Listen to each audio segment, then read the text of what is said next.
Bismillahirrahmanirrahim. Assalamualaikum warahmatullahi wabarakatuh.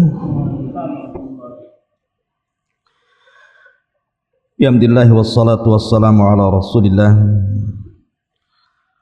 wa ala alihi wa sahbihi wa mawalah wa la hawla wa la quwwata illa billahi wa ba'du. Alhamdulillah, segala puja dan puji hanya milik Allah subhanahu wa ta'ala. Salawat dan juga salam kita hadiahkan kepada Rasul kita Nabi besar Muhammad sallallahu alaihi wa ala alihi wasallam. Pembahasan di pagi menjelang siang ini kita akan fokus bicara soal hijab bagi kaum wanita. Tentu ini masalah penting untuk dibahas seputar hijab dan juga cadar. Karena bagaimanapun pakaian wanita itu akan berbeda dengan pakaian laki-laki. Pakaian wanita itu lebih tertutup dibandingkan pakaian laki-laki.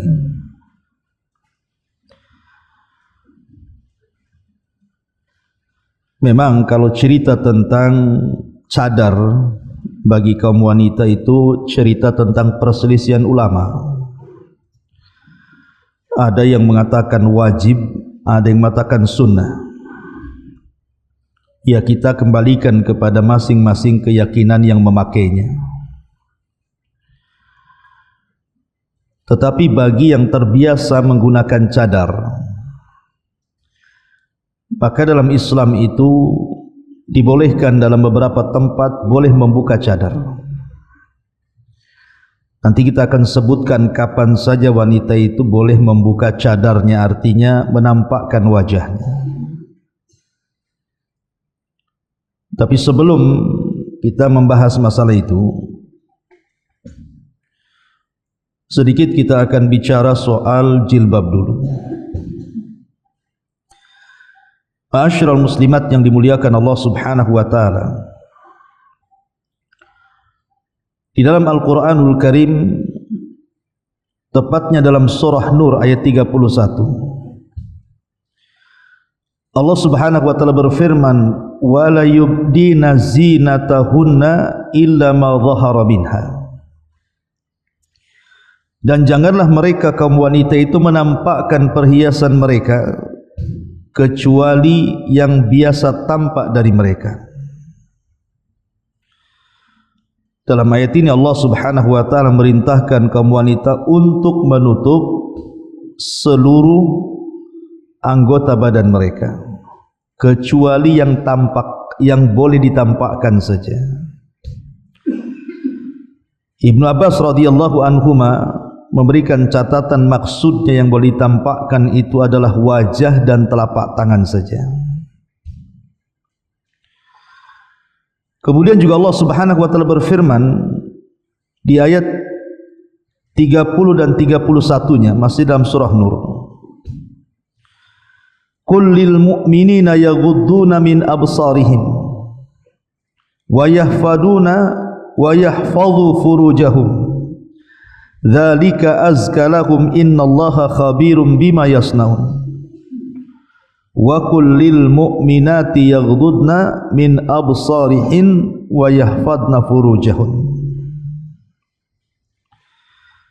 Katakanlah kepada laki-laki yang beriman agar mereka menjaga pandangan dan memelihara kemaluannya, yang demikian itu lebih suci bagi mereka. Sungguh Allah Maha mengetahui apa yang mereka perbuat.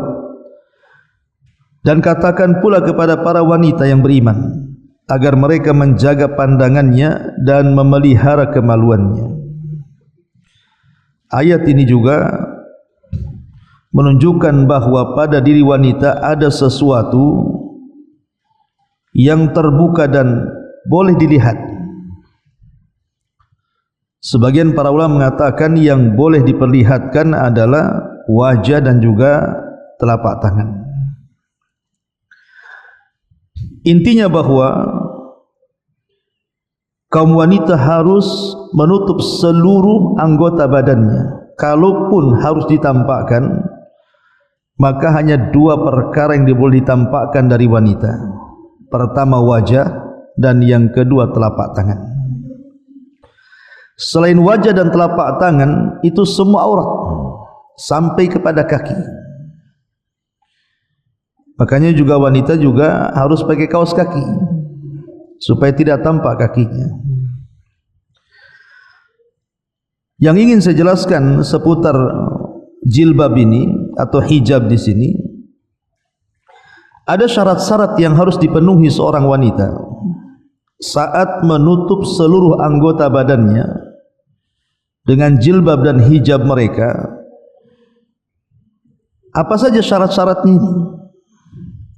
Pertama, syarat jilbab ataupun hijab di sini harus menutup seluruh tubuhnya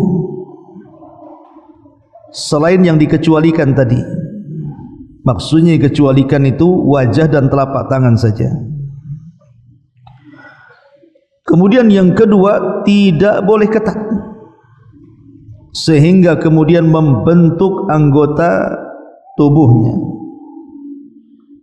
Karena ada riwayat dari Usamah ibn Zaid radhiyallahu anhu, dia pernah berkata, jadi kata Usamah itu, Nabi SAW pernah memberiku satu baju kutbiyah. Baju kutbiyah ini maksudnya yang baju tebal, di mana baju ini sebenarnya hadiah dari Dihya al-Kalbi kepada Nabi SAW, kemudian oleh Rasul dihadiahkan kepada Usamah ibn Zaid. Lalu kata Usamah ibn Zaid, baju itu pun aku pakaikan pada istriku. Maka Nabi SAW kemudian berkata kepadaku, mengapa kamu tidak mengenakan baju kutbiyah? Maka kata Usamah ibn Zaid mengatakan, ya Rasul, aku hadiahkan juga kepada istriku, biar istriku yang memakainya.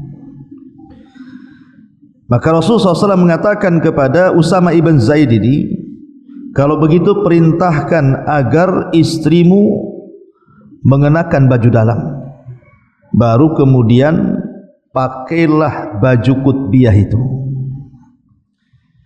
Alasannya apa?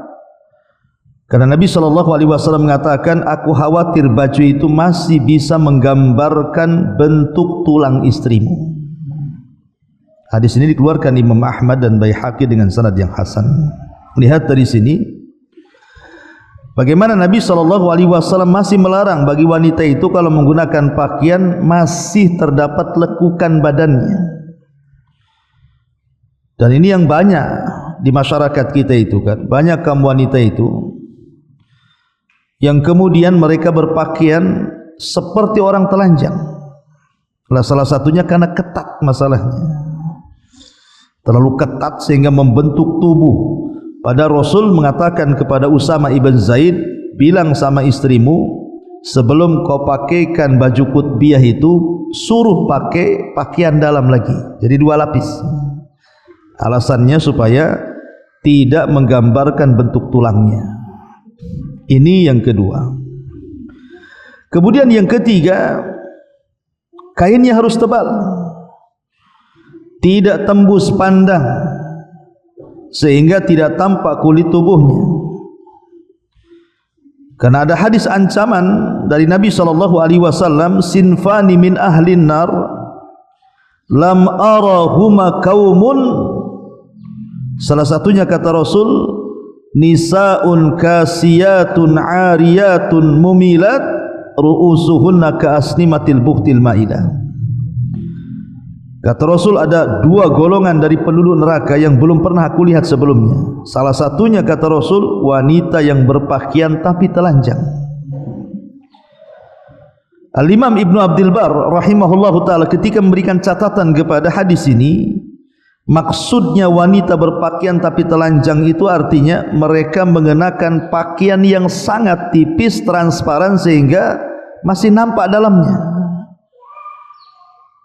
Maka di sini diancam oleh Nabi sallallahu alaihi wasallam di ujung hadis, di mana Rasul mengatakan la yadkhulnal jannah wa la yajidna rihaha wa inna rihaha la yujadu min masirati kadza wa kadza.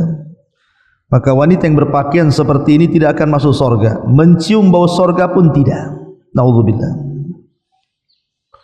Makanya ibu kalau punya anak perempuan, perhatikan pakaian mereka. Jangan ajari pakaian-pakaian, diberikan atau dibelikan pakaian yang justru memasukkan anak putri kita ke neraka. Naudzubillah. Ini yang ketiga. Yang keempat, tidak menyerupai pakaian laki-laki. Karena wanita di zaman sekarang lihat pakai lepis, pakai jeans, ketat-ketat, itu kan pakaian laki-laki itu. Nabi SAW mengatakan la'ana Rasulullah sallallahu alaihi wasallam ar-rajulu yalbasu libsatal mar'ati wal mar'ah talbasu libsatar rajuli. Kata Nabi SAW, Rasul melaknat siapa? Laki-laki yang memakai pakaian wanita alias banci kaleng, dan wanita yang memakai pakaian pria tomboy, enggak jelas ya. Jadi enggak boleh, walaupun anak-anak bu ya, kadang-kadang kita dari anak-anak kecil itu yang perempuan, kadang-kadang mungkin ibunya atau bapaknya pengen anak laki-laki, keluar pula anak perempuan, akhirnya didandani laki-laki, mainannya pula mobil-mobilan, tank-tank enggak jelas, padahal perempuan dia. Jangan ajari anak ini tabiat laki-laki kalau dia memang tabiatnya perempuan dari kecil tuh. Karena di antara kemudian anak perempuan berubah tabiatnya jadi laki-laki itu karena sejak kecil ibunya tidak membiasakan dengan pakaian dari pakaian wanita dan mainan wanita. Kemudian yang nomor 5, jangan sampai mencolok. Pakaian sudah betul menutup aurat, tapi ngejreng bahasanya ya, pengejreng itu ya. Ya ngejreng lah boleh, paham ya. Mencolok kali. Karena Nabi SAW ataupun Allah Subhanahu wa taala berfirman dalam Al-Qur'an surah Al-Ahzab ayat 33, "Wa qarna fi buyutikun wa la tabarrujna tabarrujal jahiliyatil ula." Dan hendaklah kamu tetap dalam rumahmu dan janganlah kamu bertingkah laku seperti jahiliyah yang pertama. Nah, salah satu bentuk tabarruj ataupun dandanan jahiliyah adalah menampakkan perhiasan, menampakkan kecantikan dan segala apa yang menarik manusia. Nah, salah satunya warna ini juga kadang-kadang kalau terlalu ngejreng itu bu, itu menarik perhatian orang kan bu. Umpamanya semua yang gelap-gelap gitu ya, ibu pula terang sendiri, terang di antara gelap jadinya. Jadi boleh pakai pakaian warna apa saja, tapi kalau bisa jangan cari warna itu yang memfitnah manusia. Kemudian yang nomor 6, tidak menyerupai pakaian wanita kafir. Karena tasyabbuh dengan orang kafir itu dilarang. Man tasyabbaha biqaumin fahuwa minhu. Barang siapa yang tasyabbuh dengan sebuah kaum, maka dia termasuk kaum tersebut. Tidak boleh mengikuti pakaian-pakaian ala jahiliyah itu ataupun orang-orang kafir itu. Kemudian juga yang nomor 7, bukan pakaian syuhrah. Pakaian syuhrah itu pakaian popularitas, pakaian yang mahal, yang bermerek, yang jelas bahwa dengan menggunakan pakaian itu dia jadi sombong jadinya. Jangan menggunakan pakaian yang dengan memakainya jadi sombong. Karena Rasul yang mengatakan man labisa thawba syuhratin fid dunya albasahu Allahu thawba madhallatin yaumal qiyamah thumma alhaba fihi nara. Barang siapa yang mengenakan pakaian untuk mencari popularitas di dunia, niscaya Allah mengenakan pakaian kehinaan padanya pada hari kiamat, kemudian membakarnya dengan api neraka. Na'udzubillah. Jadi ingat, jangan menggunakan pakaian yang dengan pakaian itu orang bisa jadi sombong, bisa jadi ujub gitu ya. Kemudian yang nomor 8, tidak menggunakan wewangian. Kata Nabi SAW, ayyuma imra'atin ista'tarat famarrat ala qaumin liyajidu min rihiha fahiya zaniyatun. Siapapun perempuan yang memakai wewangian lalu lewat di sebuah kaum laki-laki agar mereka mendapatkan baunya, maka wanita itu disebut wanita pezina. Walaupun dia bukan seorang pezina, tapi dengan memakai wewangian, kemudian banyak kaum laki-laki yang terfitnah dengan wangian itu, dianggap pezina dalam hadis Nabi SAW. Jadi ini juga salah satu yang harus dipahami, ya, tidak menggunakan parfum. Kemudian juga pakaian tersebut bukan pakaian yang mencocoki pakaian orang-orang sesat. Bukan hanya tasyabbuh dengan orang kafir saja. Pakaian-pakaian orang sesat pun masuk di sini. Termasuk juga pakaian itu bahannya dari bahan yang suci, yang halal, bukan yang haram. Nah, ini juga diantara syarat-syarat ibu menggunakan jilbab ataupun hijab ataupun pakaian secara umum bagi kaum wanita. Taib, masyarul muslimat yang dimuliakan Allah Azza wa Jalla, kita masuk pada hukum cadar dulu. Tadi saya sudah katakan bahwa memang hukum cadar itu ada yang mewajibkan, ada yang tidak mewajibkan. Adapun sebagian para ulama yang mewajibkan ini dari ulama-ulama kontemporer, ya memang banyak, ya, terutama ulama-ulama Saudi. Itu rata-rata mereka mewajibkan wanita-wanita itu menggunakan cadar. Tentu alasannya karena wajah bagi kaum wanita itu adalah sumber fitnah. Orang kalau melihat perempuan itu kan yang pertama dilihat wajahnya, bukan pakaiannya.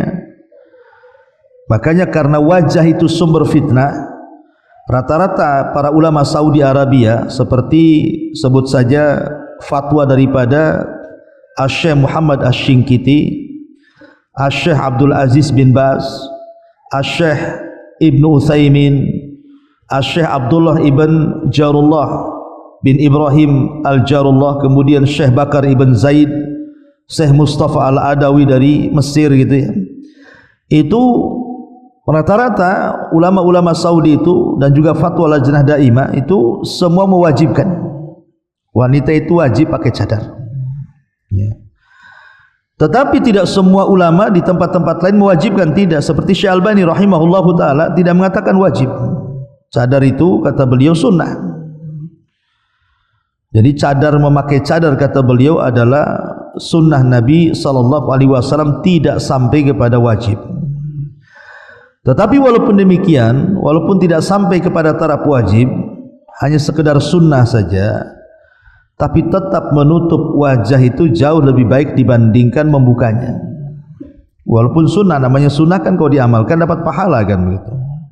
Kalau ditinggalkan tidak apa-apa, itu kalau sunnah.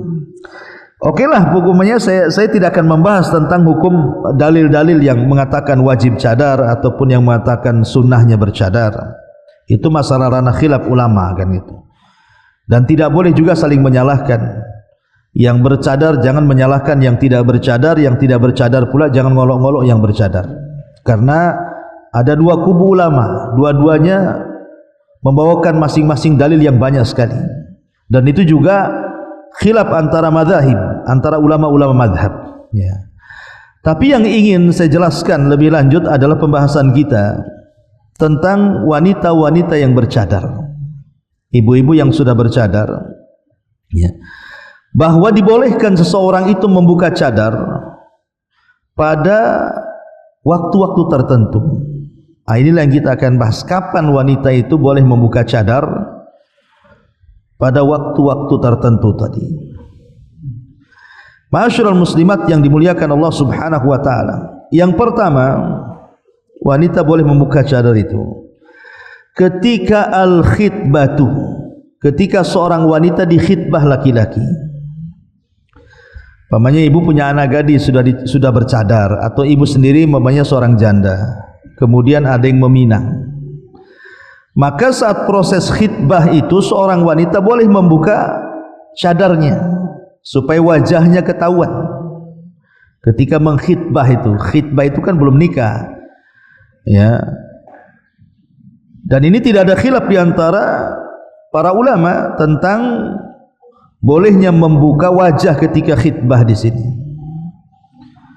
Karena ada sebuah hadis dari Sahl bin Sa'ad radhiyallahu anhu, dia mengatakan, inna imra'atan ja'at ila Rasulillah sallallahu alaihi wasallam faqala ya Rasulullah ji'tu li ahabu laka nafsi, fa nadhara ilaiha Rasulullah sallallahu alaihi wasallam fa sa'ada an-nadharu ilaiha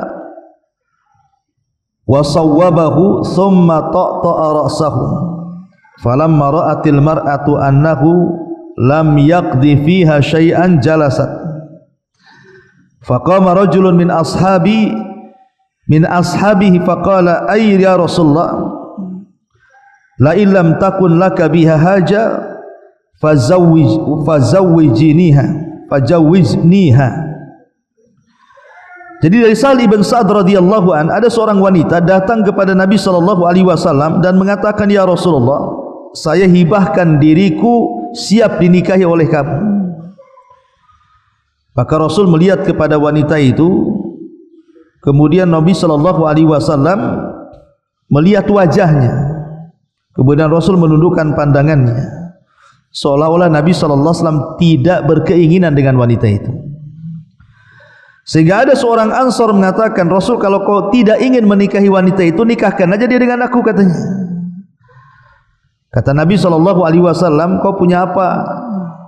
Carilah sesuatu yang bisa kau jadikan mahar. Akhirnya dia pulang ke rumahnya, rupanya tidak punya harta kecuali sarung yang dipakainya. Kemudian sahabat ini mengatakan, ya Rasul, aku tidak punya harta kecuali sarung yang kupakai, katanya. Kalau ku kasihkan dia, telanjang pula aku, katanya. Kalau tak ku kasihkan, tak ada pula aku harta. Kata Rasul, kalau begitu pulang lagi, carilah di rumahmu walaupun hanya cincin dari besi. Pulang dia nyari cincin dari besi, tak ada pula cincin dari besi itu. Memang fakir sahabat ini. Kemudian kata Nabi SAW, ya sudah, kalau begitu berapa hafalan Quranmu? Kemudian dia mengatakan, hafidtu surata kadza wa kadza, aku hafal surat ini dan itu. Kata Rasul, kalau gitu uzawwijuka bima ma'aka minal Quran, kunikahkan kamu dengan maharmu Al-Quran yang ada padamu. Syahidnya di sini Nabi SAW melihat wajah wanita itu, kan? Artinya bahwa boleh ketika mengkhitbah itu seseorang membuka wajahnya. Pamannya ibu punya anak putri pakai cadar, adalah ikhwan yang ingin dengan anak putri ibu, kemudian ta'aruf, kan? Nengok gitu ya, khitbah. Harus dibuka cadarnya, Bu, ya, supaya calonnya itu nampak wajahnya. Kalau enggak dibuka wajahnya, ini tanda tanya itu. Jangan hitam, jangan putih, jangan pesek, jangan mancung, jangan jelek, jangan cantik, kan enggak tahu, ya. Tapi kalau dibuka wajahnya, nampaklah wajahnya, sehingga makin selera yang melihatnya. Ini yang nomor pertama, boleh ketika berkhitbah seorang wanita membuka wajahnya. Yang kedua, saat muamalah, saat bermuamalah. Maksudnya saat bermuamalah itu apa? Kata para ulama, yajuzu laha kashfu wajhiha, dibolehkan seorang wanita itu membuka wajahnya inda hajatiha ila bai'in aw syira'in, ketika dia punya hajat menjual sesuatu atau membeli sesuatu.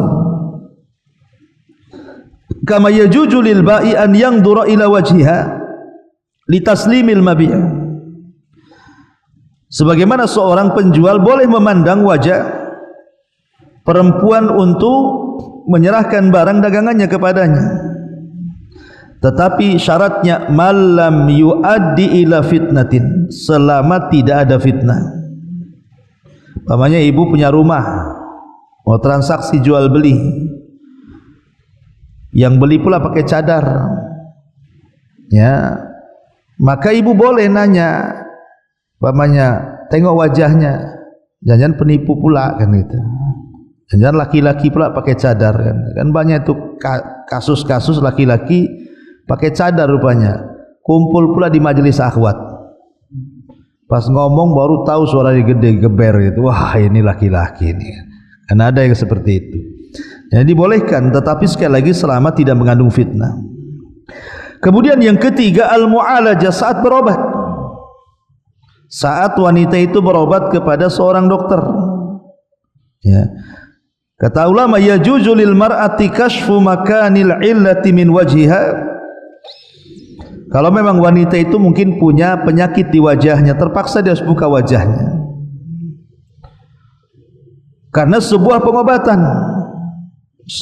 pengobatan, tapi dengan syarat tetap kalau wanita kan ada mahramnya Bu ya, harus ditemani ketika konsultasi ke dokter. Kalau memang ada dokter wanita, alhamdulillah, terkadang qadarullah pula dokternya laki-laki dan harus melihat wajahnya, maka tidak ada masalah, tapi ditemani mahramnya tentunya ya.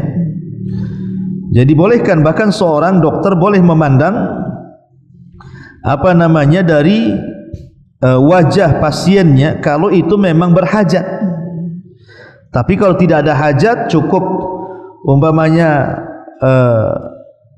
berhadap-hadapan konsultasi saja, ya tidak perlu dibuka. Maksudnya kalau ada pemeriksaan yang menghajatkan membuka wajah, ya tidak apa-apa, buka saja kalau memang itu untuk pengobatan.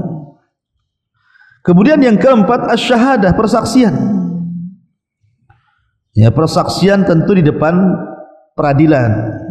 Umpamanya ibu jadi saksi, ibu dah biasa pakai cadar, kata hakim buka cadarnya, buka saja supaya tahu saksinya siapa kan gitu. Kalau pakai cadarnya tidak tahu saksinya siapa, wajahnya kayak apa ya. Maka dalam persaksian dibolehkan seorang wanita itu membuka cadarnya sehingga menampakkan wajahnya. Termasuk juga di waktu persidangan al-qudha. Jadi boleh seorang wanita membuka wajahnya di hadapan hakim, di hadapan qadhi. Kemudian yang nomor 6, as-sabi al-mumayyiz ghaira dhi syahwah. Anak kecil yang sudah mengerti walaupun belum balik. Umpamanya ibu punya anak wanita belum balik tapi sudah paham ya, usia 7 tahun, 8 tahun, kan baliknya wanita kan 9 tahun, anggaplah di bawah itu, dan dia belum punya syahwat, maka tidak mengapa gadis yang belum balik dan tidak memiliki syahwat untuk membuka wajahnya, tidak ada masalah ya. Kemudian yang nomor 7, adimus syahwah. Adimus syahwah itu wanita yang sudah kehilangan syahwatnya, mungkin sudah sepuh kali ya, sudah tua sekali. Jadi bolehkan wanita-wanita yang sudah tua, sudah 70-80 tahun itu kan, sudah nenek-nenek lah bahasa kitanya, syahwat pun sudah tidak ada, maka tidak mengapa dia membuka wajahnya. Tetapi kalaupun dia ingin pakai cadar, ya tidak ada masalah juga.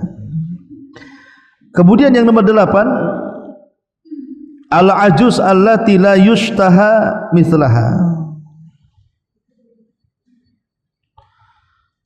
Selain daripada yang tidak punya syahwat tadi, al-ajuz ya yang sudah tua. Kalau yang tidak punya syahwat kan bisa muda bisa tua.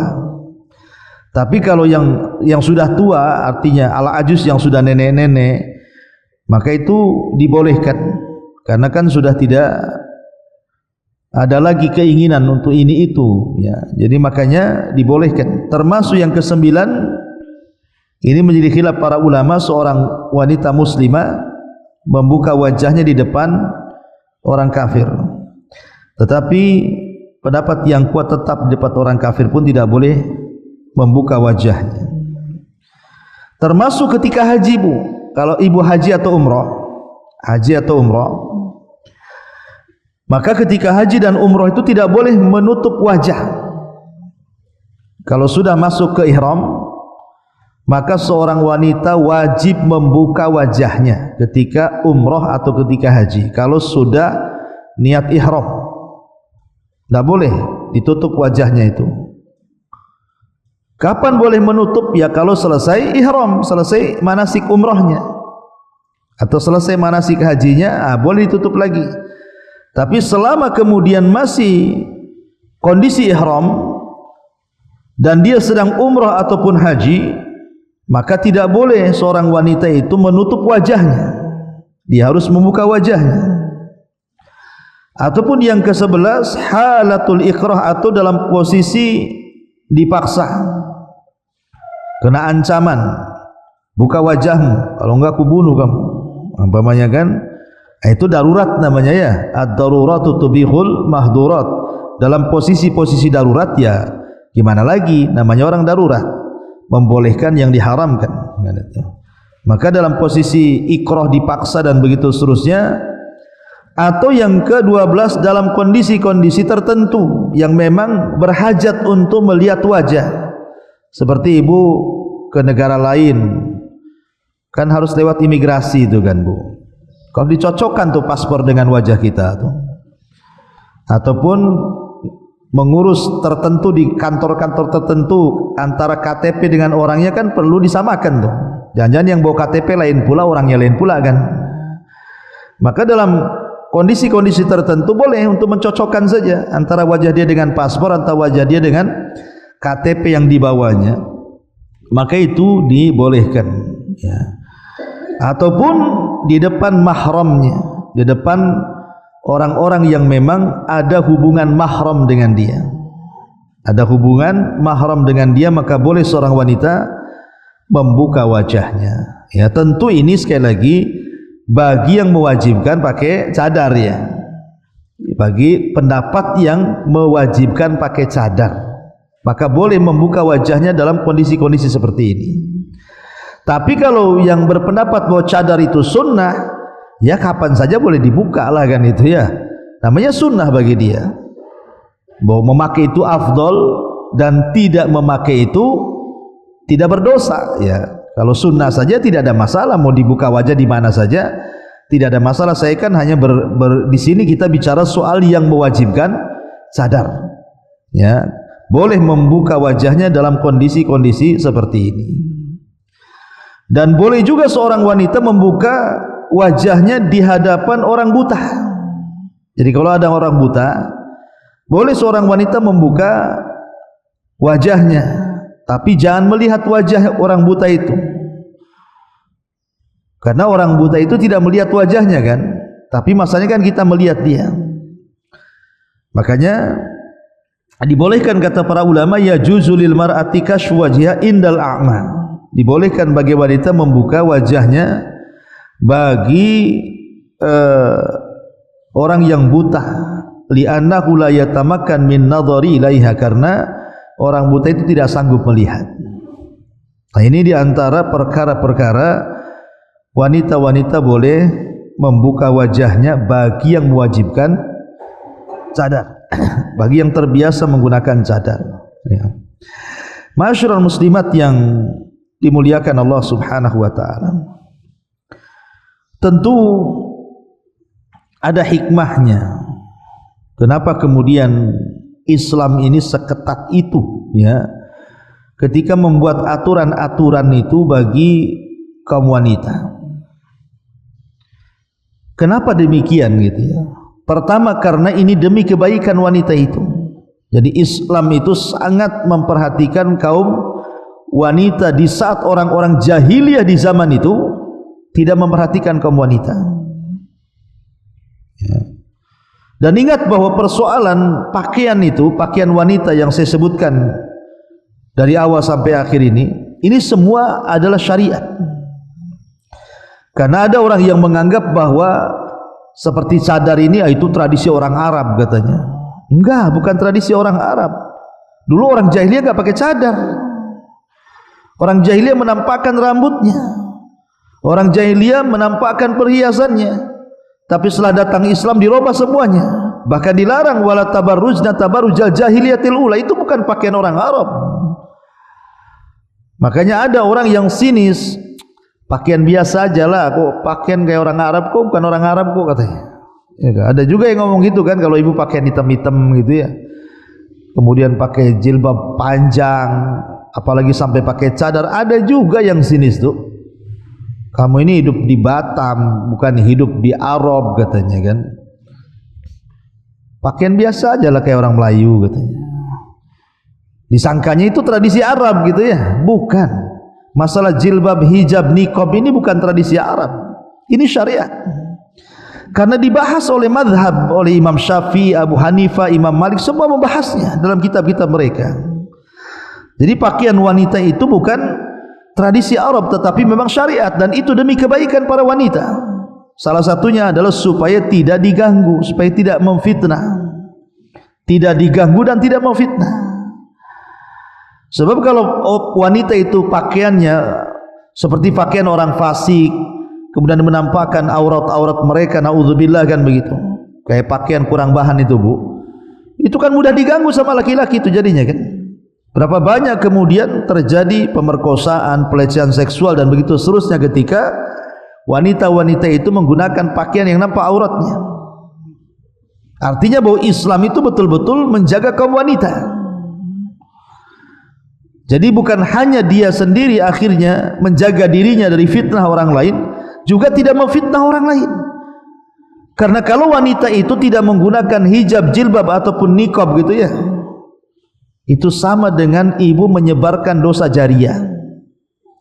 Dosa jariyah itu apa bu? Kalau ibu keluar rumah, kemudian nampak auratnya, menggunakan wewangian, kemudian 100 laki-laki memandang ibu karena terfitnah dengan ibu, maka ibu mendapatkan dosa 100 orang yang memandang ibu itu. Itu namanya dosa jariyah itu. Coba bayangkan, keluar rumah tak punya dosa, tapi karena dia buka aurat, kemudian 1000 laki-laki yang nonton dia, terfitnah dengan dia, pulang bawa 1000 dosa dia, karena 1000 laki-laki yang nonton dia kan. Ini hati-hati dosa jariyah ini.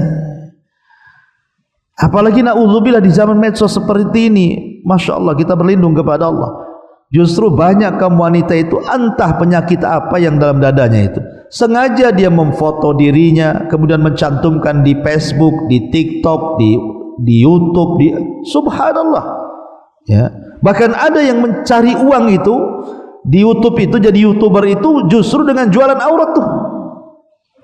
Sengaja dia telanjang-telanjang, kemudian dimasukkan ke dalam YouTube supaya banyak subscribernya atau penontonnya, akhirnya dapatlah monet di situ. Haram, tidak boleh. Ya. Jadi ini memang sudah luar biasa, persis seperti yang disabdakan Nabi SAW, sinfani min ahlin nari lam arahuma. Ada 2 kelompok yang aku tidak pernah melihat sebelumnya. Artinya kelompok itu baru terjadi hari ini. Salah satunya apa? Nisaun kasiyatun ariyat, wanita-wanita yang berpakaian tapi telanjang. Nah ini kan pakaian-pakaiannya transparan, kemudian juga nampak pakaiannya, badannya, lengkuk tubuhnya, macam-macamnya. Nah ini semua adalah fitnah jariyah. Inilah diantara pembahasan kita seputar hijab, jilbab dan juga niqab. Wallahu alam. Kita tutup. Subhanakallahumma bihamdika asyhadu an la ilaha illa anta astaghfiruka wa atubu ilaik. Allahu ta'ala alam. Assalamualaikum warahmatullahi wabarakatuh.